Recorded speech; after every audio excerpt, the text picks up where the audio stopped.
দর্শক, এই মুহূর্তে রাজধানী মহাখালী বাস টার্মিনালে আছেন সহকর্মী শাহানুর ইসলাম। আমরা তার সাথে যুক্ত হতে চাই। শাহানুর, ঈদের ছুটিতে নারীর টানে অনেকেই বাড়ি ফিরেছিলেন, ইতোমধ্যেই তারা ঢাকাতেও ফিরতে শুরু করেছেন। কেমন দেখছেন মহাখালী টার্মিনালে যাত্রীদের চাপ কেমন দেখছেন?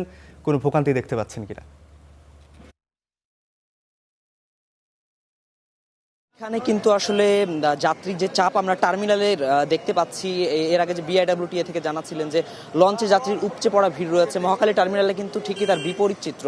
সকাল থেকে অবস্থান করছি, যাত্রীদের চাপ কিন্তু তেমন দেখা যায়নি। টার্মিনালে যারা কর্তৃপক্ষ রয়েছে, যারা দায়িত্ব রয়েছে এখানে, তারা বলছিলেন যে এই চাপ কিন্তু শুক্রবার শনিবার নাগাদ বাড়তে পারে এবং সকাল থেকে তেমন কিন্তু কোনো চাপ আমাদের চোখে আসলে লক্ষ্য পড়েনি। যেমনটি লঞ্চ ঘাটে উপচে পড়া ভিড়ের কথা জানছিলাম, এখানে জানাচ্ছিলেন যে যারা আসছেন তারা কিন্তু ইতিমধ্যে যাদের অফিস শুরু হয়ে গিয়েছে আজকে কিংবা গতকালকে, তারা মূলত টুকটাক আসছে বলে টার্মিনাল কর্তৃপক্ষ যারা রয়েছেন তারা জানাচ্ছিলেন। আরও জানাচ্ছিলেন যে ঢাকা ছেড়েও কিন্তু মানুষ এখনও যাচ্ছে, যারা ঈদে ছুটিতে ছিলেন, যারা ঈদে দায়িত্ব পালন করেছেন অফিসে, তারা কিন্তু এখন আবার ঢাকা ছেড়ে গ্রামের দিকে যাচ্ছেন এবং এই যে যাত্রাপথ সেটি কিন্তু আসার থেকে যাওয়াটাই বেশি। টার্মিনালে যারা দায়িত্বরত রয়েছেন তারা জানাচ্ছিলেন যে এই যে চাপ বাড়তে পারে, আমরা যে মুখী যারা গিয়েছেন এবং বিভিন্ন জায়গা থেকে যারা আবার ঢাকামুখী আসবেন, এই চাপটা উপচে পড়া ভিড় লঞ্চের মতো বাড়তে পারে বৃহস্পতি শুক্রবার নাগাদ। উত্তরবঙ্গে যারা গিয়েছিলেন, রাজশাহী, নওগাঁ, চাঁপাইনবাবগঞ্জ, এই জেলাগুলোতে যারা গিয়েছিলেন তারা কিন্তু এখনো ব্যাপকভাবে ফিরতে শুরু করেনি। সুতরাং সরকারি ছুটি শেষ হয়েছে, বেসরকারি ছুটি শেষ হয়েছে, কিন্তু সাধারণ মানুষের যে উপচে পড়া ভিড় রাজধানী মুখে থাকে, সে ভিড় এখনো শুরু হয়নি এবং এই ভিড় শুরু হতে আরও 2-1 দিন সময় লাগবে বলে আমরা জানতে পেরেছি। তাছাড়া টার্মিনাল কর্তৃপক্ষ জানাচ্ছিলেন যে যাত্রীরা যাওয়ার সময় যেন কোনো ধরনের ভোগান্তি তৈরি না হয়, সেই হিসেবে প্রশাসন যেরকম ব্যবস্থা গ্রহণ করেছিলেন, আসার পথটাকেও কিন্তু সেভাবে গুরুত্ব দিচ্ছেন এবং আমরা দেখেছি যে টার্মিনালে কিন্তু আইন শৃঙ্খলা বাহিনীর ব্যাপক তৎপরতা রয়েছে। পাশাপাশি এখানে ট্রাফিক নিয়ন্ত্রণে যারা কর্মরত রয়েছেন তাদের নাম্বার দেওয়া হয়েছে। পাশাপাশি আমরা এখানে পুলিশ সদস্য যারা রয়েছেন তারা এখানে দায়িত্ব পালন করছেন। যারা ঘরমুখী মানুষ ঘরে গিয়েছিলেন ঈদকে কেন্দ্র করে, তারা আবার যে কর্মক্ষেত্রে ফিরে আসছেন, তাদের আসতে যেন কোনো ধরনের বিড়ম্বনার শিকার না হতে হয়, সেই কারণে কিন্তু প্রশাসনের পক্ষ থেকে যথেষ্ট পরিমাণ ব্যবস্থা গ্রহণ করা হয়েছে। পাশাপাশি তারা আরেকটা কথা বলছিলেন যে ঈদকে ঘিরে কিন্তু নানা ধরনের অনাকাঙ্ক্ষিত পরিস্থিতি তৈরি হয়, বিশেষ করে টার্মিনালগুলোতে যেমন চাঁদাবাজদের পরিমাণ বাড়ে, ভাড়া অতিরিক্ত রাখার পরিমাণ বাড়ে, মলম পার্টির পরিমাণ বাড়ে। এই ধরনের খপ্পরে যেন যাত্রীদেরকে গ্রহণ করা।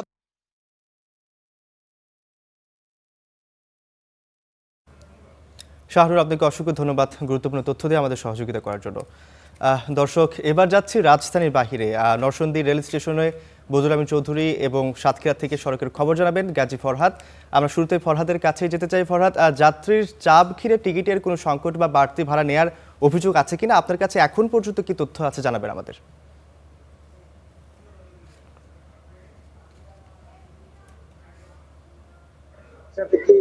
কিন্তু প্রতিদিন 100 থেকে 150 পরিবহন ঢাকার উদ্দেশ্যে ছেড়ে যেত, কিন্তু ঈদকে গিয়ে কিন্তু 200 থেকে 250 পরিবহন প্রতিদিন সাতক্ষীরা থেকে ঢাকার উদ্দেশ্যে রওনা হচ্ছে। তো যেহেতু এখানে যাত্রী বেশি, সে কারণে পরিবহন মালিকরা বেশি পরিবহনের ব্যবস্থা করেছে।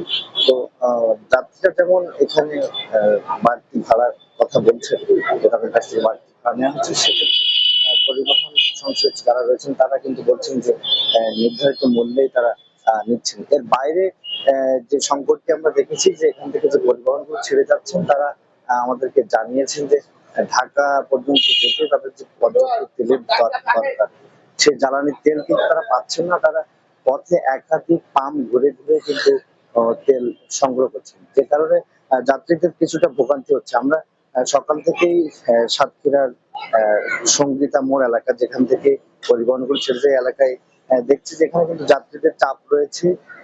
এছাড়া আগামী শুক্রবার শনিবার পর্যন্ত কিন্তু অগ্রিম টিকিট বিক্রি হয়ে গেছে বলে আমরা জানতে পেরেছি। তো ইতিমধ্যে যাদের জরুরি কাজে ছুটিতে এসেছিলেন কিন্তু জরুরিভাবে ঢাকায় যেতে হচ্ছে, সেক্ষেত্রে যাত্রীরা কিন্তু কিছুটা বিড়ম্বনার মধ্যে পড়ছেন বলে আমাদের জানিয়েছেন। আমরা কি ধরনের সমস্যা পড়ছেন, আমরা একজন ব্যবসায়ীর সাথে কথা বলছি যে আপনারা কি ধরনের সমস্যা পড়ছেন আর কি ঢাকা পর্যন্ত যাত্রীদের নিয়ে যেতে। ওই তেলের সমস্যা তো মাঝে মাঝে হচ্ছে, ওটা আবার সমাধান হয়ে যাচ্ছে। বিভিন্ন পাম্প থেকে তেল অল্প অল্প করে নিয়ে পুরা করে দেওয়া হচ্ছে। এছাড়া তিনি কি জানাচ্ছিলেন যে মূলত জ্বালানি সংকটের প্রভাব কিন্তু যাত্রীদের উপর পড়ছেন। তারা কিন্তু আহ, একাধিক পাম্প ঘুরে ঘুরে তেল নিয়েই মূলত ঢাকার উদ্দেশ্যে যাত্রীদের নিয়ে যাচ্ছে। তো এই ছিল সাতক্ষীরা থেকে আমার কাছে সর্বশেষ। ফরহাদ, আপনাকে অসংখ্য ধন্যবাদ। দর্শক, এবার আমরা আমাদের আরেক সহকর্মীর সাথে যুক্ত হতে চাই।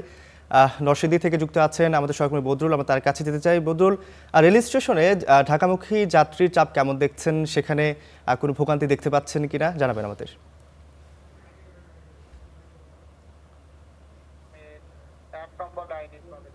রৌফ, আপনি যেমনটি বলছেন যে ঘরমুখ মানুষ যারা ছিলেন ঈদকে সামনে রেখে বেশ লম্বা ছুটি ছিল এবং তার পরবর্তীতে কিন্তু মানুষজন তাদের কর্মক্ষেত্রে ফেরার যে তাড়না সেটি আমরা লক্ষ্য করছি। আমরা সকাল থেকে লক্ষ্য করছি নরসিংদী থেকে বিভিন্ন জায়গা থেকে যারা এই চট্টগ্রাম বা সিলেট এবং অন্য জায়গা থেকে যারা আসছিলেন কর্মক্ষেত্রে ফিরছিলেন, তাদের মধ্যে কিন্তু এক ধরনের তাড়াহুড়ো আমরা লক্ষ্য করছি এবং তারা কর্মক্ষেত্রে ফেরার জন্য তারা কিন্তু ব্যাকুল ছিলেন এবং প্রত্যেকটি ট্রেনে কিন্তু মোটামুটি ভিড় আমরা লক্ষ্য করছি। আমরা আপনাদেরকে দেখাতে চাই এখনো কিন্তু বিভিন্ন গন্তব্যে যাওয়ার জন্য, বিশেষ করে ঢাকায় কর্মক্ষেত্রে যাওয়ার জন্য কিন্তু সাধারণ মানুষজন অপেক্ষা করছেন। সকাল থেকে আমরা এই রকম যে ব্যস্ততা সেটি আমরা লক্ষ্য করেছি। তবে প্রতিটি রেল কিন্তু আমাদেরকে যার যাত্রীরা বলছেন কিছুটা লেট করে, অর্থাৎ বিলম্ব করে এসেছে। কোনো কোনো ট্রেন 15-20 মিনিট, কোনোটা আধা ঘন্টা পর্যন্ত কিন্তু বিলম্ব করে এসেছে। যদিও এই বিষয়টি নিয়ে তাদের কোনো অভিযোগ আমাদের কাছে তারা করেননি। তারা বলছেন যে তারা যাতে নির্বিঘ্নে তাদের কর্মক্ষেত্রে অর্থাৎ ঢাকায় ফিরে যেতে পারেন, সেই বিষয়টি তারা চাইছেন এবং সেটির উপলক্ষে কিন্তু রেল কর্তৃপক্ষ ব্যবস্থা নিয়েছেন এবং তারা কিন্তু যাতে অযাচিত কোনো ঘটনা না ঘটে রেল স্টেশন কিংবা প্রতিটি রেলে ওঠার ক্ষেত্রে, সেই বিষয়টি কিন্তু আমরা লক্ষ্য করছি তারা খুব কঠোরভাবে মনিটর করেছেন। এবং আরেকটি বিষয় জানিয়ে রাখতে চাই যে এবারে কিন্তু বেশ লম্বা একটা ছুটিতে কিন্তু সাধারণ মানুষজন তাদের গ্রামের বাড়িতে ঈদ করতে ছুটে গিয়েছিলেন এবং অনেকেই আছেন যারা আরো দুদিনের যেই গতকাল এবং আজকের যেই দিনটি কর্ম দিনটি ছিল, সেই দিনটি কিন্তু একসাথে ছুটি নিয়ে, অর্থাৎ তারা আরো একটু লম্বা করেছিলেন যারা, তারা কিন্তু এখন বাড়ি ফিরতে শুরু করবেন। অর্থাৎ শুক্রবার এবং শনিবার নাগাদ কিন্তু যাত্রীদের চাপ, শেষ মুহূর্তের যেই কর্মক্ষেত্রে ফেরার যে চাপ সেটি কিন্তু থাকবে যথেষ্ট।